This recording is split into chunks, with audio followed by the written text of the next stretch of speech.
Capítulo 28, en donde se reseña el solemne Te Deum que se cantó en la Basílica de San Pedro el 20 de abril. Una encíclica. A la semana siguiente de la cuarta y última aparición de Dios, cuando se halló repuesto de las emociones sufridas, el Papa había dictado una encíclica. Se titulaba Deo Grati.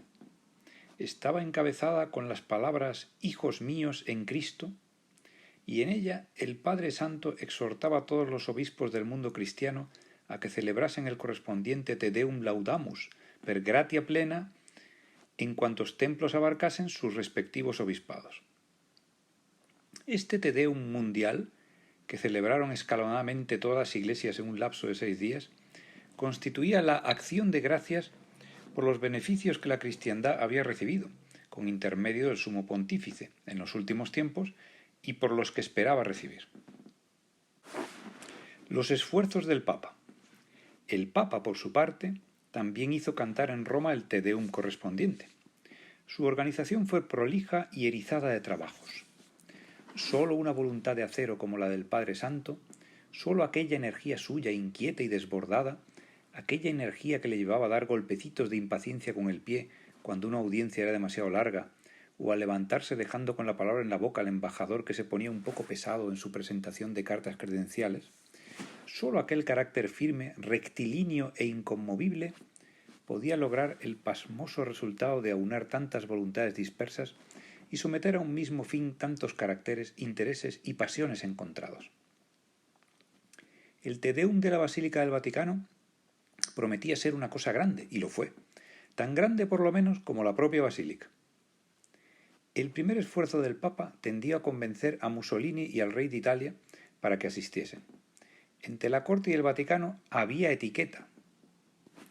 Haber etiqueta es una expresión de origen corso que significa tanto como existir entre dos partes lo que pudiéramos llamar una desarmonía educada. Entre la corte y el Vaticano había etiqueta, y el Padre Santo tuvo que luchar bastante, pero acabó arrancando del duce la promesa de acudir. Convencido el duce, la corona no haría sino obedecer las indicaciones del Palacio Chigi. Luego el sumo pontífice redactó una lista de monarcas destronados y envió un propio a cada uno con sendos buletos invitatorios. Y a un mismo tiempo y casi a una misma hora rompían el sello triposópico de su respectivo buleto varios reyes que paseaban por el mundo sus melancolías de inquilinos desahuciados. Alude al sello, triposópico, alude al sello que cuelga de las bulas y que por un lado tiene las efigies de San Pedro y San Pablo y por el otro la faz del Papa. Y a un mismo tiempo y casi a una misma hora rompían el sello triposópico de su respectivo buleto varios reyes que paseaban por el mundo sus melancolías de inquilinos desahuciados, tales como Manuel de Braganza de Portugal, Pedro de Grecia, Pedro de Montenegro, Guillermo de Hohenzollern de Alemania, Ruprecht de Baviera, etc., etc. Y hubo uno, Carol de Rumanía, a quien el Papa tuvo que dejar por imposible, porque tan pronto rey destronado como rey coronado, no había manera de saber con él a qué carta quedarse. Era la pastora imperio de los monarcas. Enterados de la invitación del Padre Santo, la mayor parte de ellos prometió asistir. Sin embargo, hubo excepciones. Por ejemplo, Pedro de Montenegro declinó el honor alegando un catarro de carácter anárquico que le tenía sumido en un estornudo vitalicio, y Ruprecht de Baviera, colocado en un banco de Viena, manifestó lo imposible que le era dejar su empleo. Guillermo de Hohenzollern, el ex-Kaiser, dijo que iría si le permitían sentarse en el lugar del Papa. Se le advirtió que eso no podía ser, y entonces contestó: «Pues que vaya Fritz Müller», o como diríamos en España, Perico de los Palotes. Era el mismo hombre de 1914. La reunión de las iglesias. Conseguidos estos resultados, el pontífice prosiguió su labor, invitando a la reunión de todas las iglesias. Aquí tropezó con dificultades insuperables. Como el Te Deum iba a celebrarse en acción de gracias por la próxima venida de Dios, y Dios había elegido España por lugar de llegada, las iglesias se negaron a la reunión. En vano el Papa repetía las palabras convincentes que ya les dirigiera al duce, al rey de Italia y a los demás príncipes destronados. Viene una potestad que está por encima de todos. Fue inútil y el Padre Santo hubo de resignarse, no sin desahogar su desilusión con las expresiones más pintorescas del milanesado que le están permitidas para desfogar sus rabietas a un Padre Santo. El acto se avecina.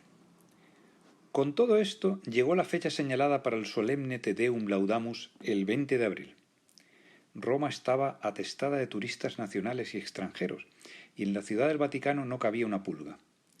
Una multitud estupenda llenó la parte de la basílica que se destinó al público y abarrotó la plaza de San Pedro, las arcadas de la columnata, el obelisco y los alrededores. A las 11 menos cuarto llegaron Mussolini y los reyes de Italia en el ferrocarril miniatura que une Roma y la urbe vaticana. 300 músicos soplaron en sus instrumentos la Giovinezza, himno fascista, y 8.000 camisas negras y 6.000 valillas la entonaron a coro elevando el brazo derecho. Su compagni in forti schiere marcian verso l'avvenire, siam falangi audaci e fere, pronte a osare, pronte a ardire. Trionfi al fine l'ideale per cui tanto combattemo, fratellanza nazionale d'italiana civiltà. Giovinezza, giovinezza, primavera di bellezza, nel fascismo è la salvezza della nostra libertà. ¡Alalá! Con el cortejo llegaron también por fin los reyes destronados que se decidieron a asistir. Fueron ovacionadísimos y ellos saludaron amablemente, pero con esa sonrisa escamada del que sabe que es bueno no fiar demasiado en las ovaciones de la multitud. El Te Deum. El Te Deum comenzó a las 11 en punto. Los obispos, de que el Papa pudo echar mano, asistieron con mitras de lino y se sacó la antigua silla de San Pedro. Es decir, se llevaron a cabo los ceremoniales máximos. La radio se disponía a difundir el acto por todo el planeta. Un equipo de 10 altavoces electrodinámicos se hallaba instalado sobre las cornisas, a 18 metros de altura, perfectamente estudiado el evitar efectos de eco y resonancia. Y 6 micrófonos abrían sus fauces para recoger el sonido, desde el trono pontifical, el altar y el coro.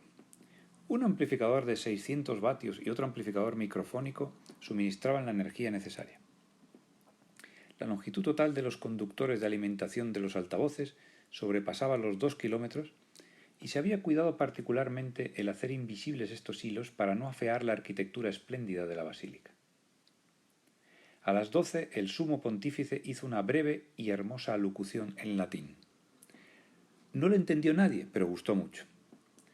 Dijo que jamás el orbe desde el año 1 había atravesado por una circunstancia más extraordinaria ni había vivido horas más emocionantes. Exhortó a la cristiandad a prepararse adecuadamente para gozar en toda pureza espiritual de la presencia divina. Anunció que la llegada de Dios iluminaría quizá muchos puntos no bien comprendidos del dogma y declaró cuánto confiaba en que de allí en adelante los hombres iban a ser buenos y justos. Al acabar su alocución, el Papa, 10 o 12 insensatos se hicieron un lío y aplaudieron, como si aquello fuera un mitin radical socialista. El Papa los miró severamente. Ellos, azorados sin saber qué hacer, intentaron encender un cigarrillo. Advertidos a tiempo, guardaron el cigarrillo en un bolsillo del chaleco y acabaron fingiendo ataques de tos y cubriéndose las caras con las chisteras. Resumen. Por fin concluyó el Te Deum. Había durado 3 horas y media y nadie pudo evitar al terminar un desfile de bocas bostezantes. Durante el grandioso acto hubo muchos enfermos de calor. En la plaza de San Pedro murieron 7 espectadores, 2 de insolación, 4 despachurrados por la multitud y el último ahogado en el pilón de una de las fuentes. En suma, lo que se dice, un éxito.